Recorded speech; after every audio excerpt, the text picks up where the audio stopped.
मोहन भागवत जी ने खुद कहा था इस बात को कि हर मंदिर के मस्जिद के नीचे मंदिर ढूंढना, शिवलिंग ढूंढना, ये अच्छी बात नहीं है। मैं तो इन्हीं के सबसे बड़े नेता की बात कह रहा हूं, आप उस पर अमल कर लो। सवाल को करने के लिए दोबारा ये जो गए हैं सर्वे करने, उसमें जय श्री राम के नारे लगाते हुए, बजरंगबली के नारे लगाते हुए मस्जिद के अंदर शामिल हुए, तो निश्चित रूप से क्रिया की प्रतिक्रिया का होना था, बवाल होना था। दोषी पुलिस पर पथराव करने वाले लोग हैं, कानून को तोड़ने वाले लोग हैं, उतने ही दोषी सर्वे टीम के साथ में नारे लगाने वाले लोग हैं। और ये बवाल सरकार की नाक के नीचे हुआ, सरकार के द्वारा प्रायोजित बवाल था।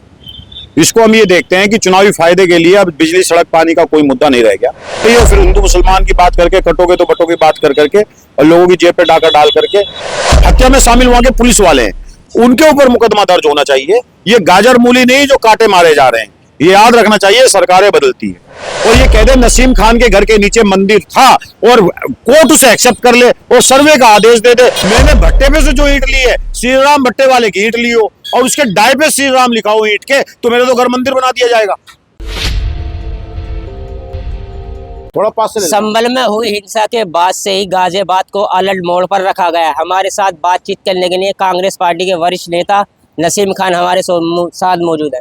नसीम जी, जिस तरह से शाही मस्जिद पर सर्वे को लेकर बवाल होगा, आप किस तरह से देखते हैं? नहीं, बवाल सरकार की नाक के नीचे हुआ, सरकार के द्वारा प्रायोजित बवाल था। इसको हम ये देखते हैं कि चुनावी फायदे के लिए अब बिजली सड़क पानी का कोई मुद्दा नहीं रह गया। अब केवल हिंदू मुसलमान के बीच में खाई पैदा करो, वोट को लूटो। एक तो मशीन लूट रही है और फिर हिंदू मुसलमान की बात करके, कटोगे तो बटोगे बात कर करके और लोगों की जेब पे डाका डाल करके, और अब मुद्दों की राजनीति नहीं, अब हिंदू मुसलमान के नाम पे लूटा जा रहा है। हिंदुओं को मुसलमान का डर दिखाया जा रहा है, मुसलमानों को हिंदुओं का डर दिखाया जा रहा है। ये सरकार इस काम में शामिल है तो ये सबसे खतरनाक बात है। नहीं, सबका साथ सबका विकास नहीं, वो कहती है, करती कुछ और है।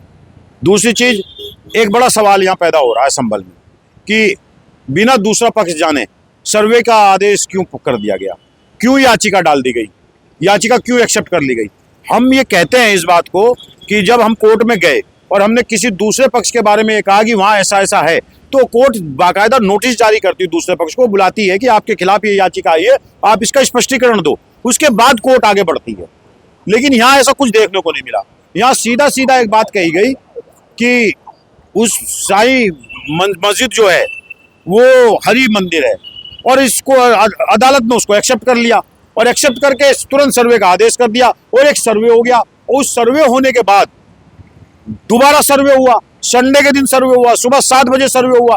पहले दिन वो चुपचाप गए, मस्जिद कमेटी के लोगों ने सर्वे में सहयोग किया, मोहल्ले के लोगों ने सर्वे में सहयोग किया, संभल के लोगों ने सर्वे में सहयोग किया, हिंदू मुसलमानों ने। लेकिन जब वहां बवाल नहीं हुआ तो उस बवाल को करने के लिए दोबारा ये जो गए हैं सर्वे करने, उसमें जय श्री राम के नारे लगाते हुए, बजरंगबली के नारे लगाते हुए मस्जिद के अंदर शामिल हुए, तो निश्चित रूप से क्रिया की प्रतिक्रिया का होना था, बवाल होना था। इस बवाल को उस वकील ने और जो पुलिस प्रशासन था जो नारे लगवा रहा था, उन लोगों ने उस बवाल को किया।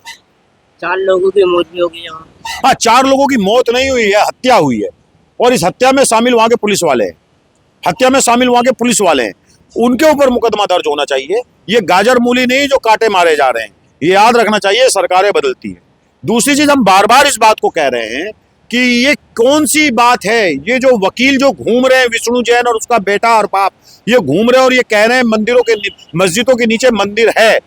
आपको याद रखना चाहिए, मैं आज स्पष्ट रूप से देश के सामने एक बात कह रहा हूं कि राम मंदिर का जो वर्डिक्ट आया था अयोध्या में, उसमें सुप्रीम कोर्ट ने ये कहा था कि इस मंदिर के नीचे, मस्जिद के नीचे जो ढांचा गिराया गया, इसके नीचे मंदिर के अवशेष नहीं मिले हैं।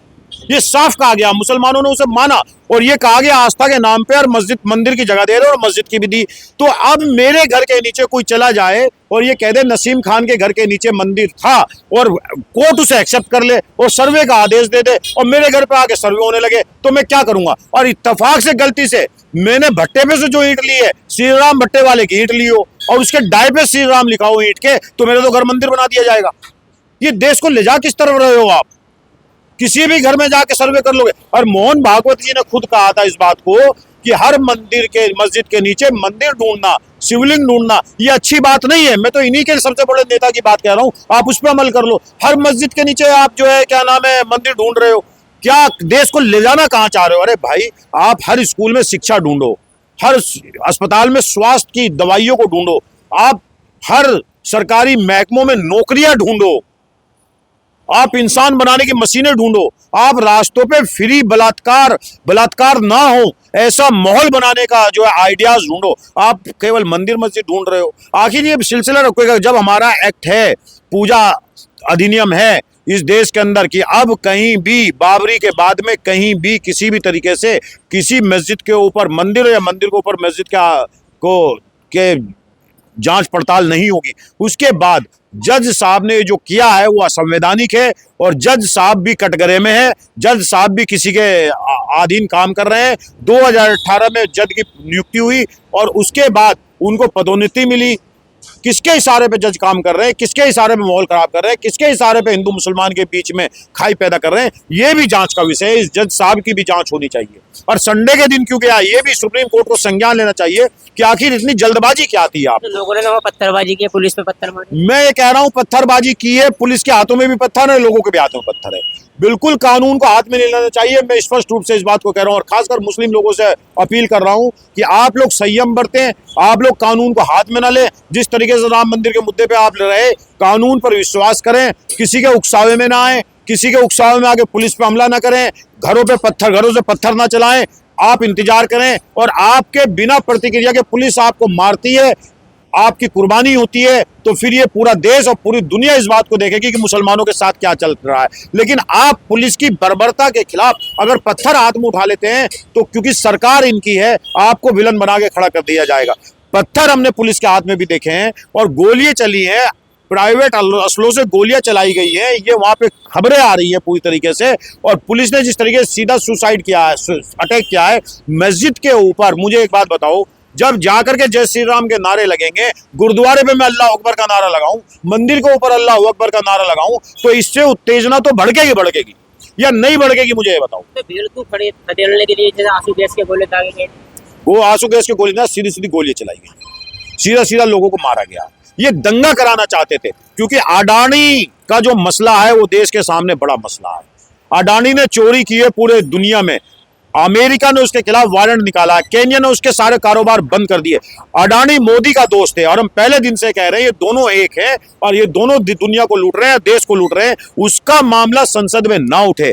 जिस तरीके से मीरापुर के ऊपर बंदूकें तानी गई, लोकतंत्र की हत्या हुई, जिस तरीके से महाराष्ट्र के अंदर लोकतंत्र की हत्या हुई और मशीनों में गड़बड़ी की गई, जिस तरीके से पूरे देश के अंदर नंगा नाच नचाया जा रहा है, नौकरी छिनी जा रही, प्रयागराज में, इलाहाबाद में बच्चों पे नौकरियों को लेकर के लट बरसाने का काम किया।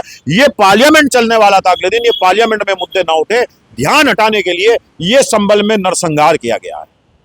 आपको क्यों ऐसा लगता है कि चुनाव की वजह से ये संभल में दंगा कराएंगे? निश्चित रूप से समय ये बताता है, जो टाइमिंग है वो ये कहती है। क्यों, जब एक बार सर्वे हो गया तो दोबारा सर्वे क्यों हुआ? अगर दोबारा सर्वे भी होता शांति प्रिय तिवारी जाते, क्योंकि इन्हें दंगा कराना था। पहले दिन जब सर्वे हो गया तो दूसरी बार सर्वे कराने गए तो राम मंदिर के जय श्री राम के नारे लगाते हुए क्यों गए मस्जिद के ऊपर? क्या वो मंदिर घोषित हो गया था? क्या वो मंदिर था? क्यों गए ये वहां पे नारे लगाते हुए? है उत्तेजना पुलिस ने की, पुलिस ने लाठीचार्ज किया, जब जाके पथराव हुआ और सीधी गोली चलाई गई। क्यों लगता है आपको किसने दंगा करा? दंगा देखिए साफ दिखाई दे रहा है, दंगा कराने में सरकार का हाथ है, साफ दिखाई दे रहा है वहां पे। मुझे पता है इस बात को कहना आसान नहीं है। सरकार क्यों कराएगी दंगा? सरकार मुद्दों पर से ध्यान भटकाने के लिए करा रही है। महाराष्ट्र में सवाल खड़े हो रहे हैं मशीनों को लेके। एक गांव है जहां पर कांग्रेस को लोगों ने वोट दिए, मशीन में 0 वोट आया है, तो वो जो 0 वोट आया वहां गांव के लोग आवाज उठा रहे हैं। एमएनएस का एक नेता राज ठाकरे की पार्टी का जो इन्हीं का सहयोगी है, वो ये कह रहा है 3200 कुछ वोट मेरे पास पिछली बार आई और इतनी वोट अब की आई, ना मेरी एक भी वोट बढ़ी ना मेरी एक भी घटी। तो ऐसा कैसे हो सकता है? जो आंकड़ा पिछली बार के चुनाव का और अब के चुनाव का सेम है, उसका एक भी वोट बढ़ी नहीं एक भी घटी नहीं, वो सवाल खड़े कर रहा है कि एक भी वोट बढ़ी नहीं एक भी घटी नहीं, ये कैसे हो सकता है? मशीनों की हेरा फेरी पे से ध्यान हटाने के लिए लोग, मीरापुर में जिस तरीके से बंदूकें तानी गई, कुनरकी के अंदर जिस तरीके से वोट को डालने से रोका गया, ये सारे मुद्दों पर से ध्यान हटाने के लिए, ये सारा मुद्दों को डाइवर्ट करने के लिए संभल के लोगों को आग में झोंकने का काम किया है। जब विपक्ष हार जाता है तो ईवीएम पे सवाल उठाता है। देखिए, अखिलेश यादव जी ने पिछली बार ये कहा था कि 80 भी जीत भी जाएंगे जब भी ईवीएम की बात कहेंगे। विपक्ष हार नहीं जाता, विपक्ष को हराया जा रहा है, विपक्ष को हराया जा रहा है। मैं आपको कुछ उदाहरण दे रहा हूं। नांदेड़ एक लोकसभा है महाराष्ट्र के अंदर, उस लोकसभा में उपचुनाव था और उसकी 6 विधानसभा में भी उपचुनाव था। नांदेड़ कांग्रेस जीत जाती है लोकसभा और 6 विधानसभा हार जाती, कैसे संभव है? एक ही वोटर है, एक ही मशीन है, कैसे संभव है? अच्छा, झारखंड में कांग्रेस जीती है। हाँ, झारखंड में कांग्रेस जीती है। मैं बता रहा हूं आपको, हरियाणा छीन लो, बड़ा स्टेट है, श्रीनगर दे दो। महाराष्ट्र छीन लो, महाराष्ट्र में स्ट्राइक रेट अपना बढ़ा दो, कांग्रेस को 0 कर दो और झारखंड दे दो, मुंह पे पट्टी लगा दो, मशीन की बात कह ना सके। ये मैं पहले दिन से, आज से नहीं, पिछले 5 साल से इस बात को कह रहा हूं, मेरे बात को ध्यान रखें।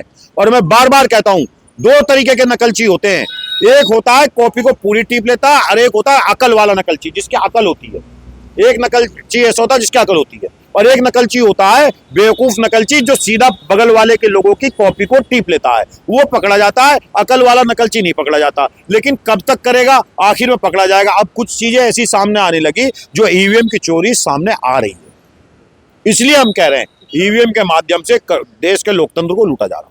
अच्छा, किस तरह से आप देखते हैं संभल में जो घटना हुई? संभल की घटना को हम इस तरीके से देखते हैं, संभल की घटना प्रायोजित थी।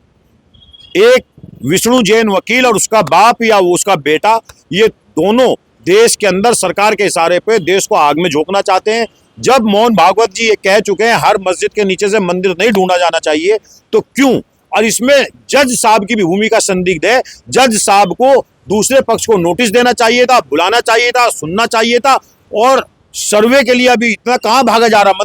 मस्जिद कहां भाग रही थी या मंदिर कहां भाग रहा था? आपको टाइम लेना चाहिए था। आप मंडे वाले दिन करते, मंगल वाले दिन करते, और जब एक बार सर्वे हो चुका तो दोबारा सर्वे करने क्यों गए? और भीड़ लेके जय श्री राम के नारे लगाने, लट बजना चाहिए था उनके ऊपर, जो मंदिर मस्जिद के ऊपर जय श्री राम के नारे लगाते हुए जा रहे थे। दंगा करवाने वाले असली वो हैं जिन्होंने जुलूस के रूप में मस्जिद के ऊपर जय श्री राम के नारे लगाते हुए गए।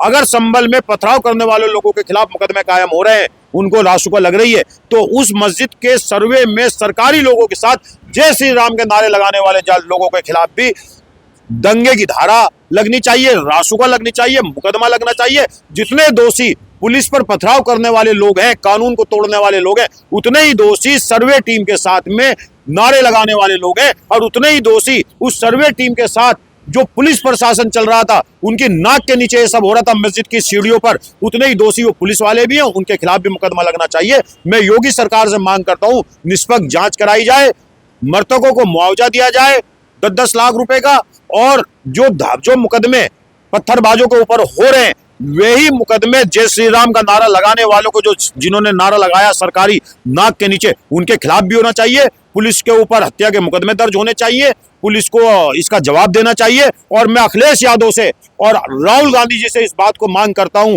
कि अपने सारे मुस्लिम और जितने भी सांसद हैं उनको लेकर के मुरादाबाद कूच करें, मुरादाबाद में कैंप करें। संभल के लोगों का बुरा हाल है, संभल के लोगों को सरकारी तंत्र सता रहा है, उठा रहा है, बेगुनाह लोगों के साथ ज्यादती हो रही है। अगर ये आपके वोटर हैं मुसलमान, अगर इनको न्याय नहीं दिया, इनके साथ नहीं खड़े हुए, तो आपको हिंदुस्तान का मुसलमान, क्योंकि आपका वोटर है, वो माफ नहीं करेगा। मैं राहुल गांधी जी से, अखिलेश यादव जी से इस बात की प्रार्थना करता हूं। संभल में बड़ा अन्याय हो रहा है, घोर अन्याय हो रहा है। सारे लोगों को संभल में जाने से रोक लगाई सरकार ने, मुरादाबाद जाने से रोक नहीं लगाई है। सारे सांसदों को लेकर के मुरादाबाद पहुंचना चाहिए, और सारे सांसद लेकर के मुरादाबाद नहीं जाते। कम से कम शर्म और गैरत आनी चाहिए मुस्लिम सांसदों को, जो सेकुलर सांसद हैं समाजवादी के और ममता बनर्जी के और क्या नाम है शरद पवार के और राहुल कांग्रेस पार्टी के। उन मुस्लिम सांसदों को तुरंत मुरादाबाद कूच करना चाहिए और सरकार पर दबाव बनाना चाहिए कि पत्थरबाज जो दोषी हैं उन पे कार्रवाई हो, जो निर्दोष है उन पे कार्रवाई ना हो, उनको ना सताया जाए। क्योंकि संभल की बहन बेटियों के साथ भी अन्याय हो रहा है, उनको भी उठाया जा रहा है। तो ये थे हमारे साथ नसीम खान जी, जिन्होंने बताया कि जो संभल की शाही मस्जिद है उसमें जो सर्वे टीम है उनके खिलाफ भी जो निष्पक्ष जांच करके आगे के आदेश होने चाहिए। अब देखने वाली बात होगी क्या इसमें निष्पक्ष जो जांच है वो हो पाएगी। गाजियाबाद से पब्लिक रिपोर्टर के लिए मैं कासिफ खान।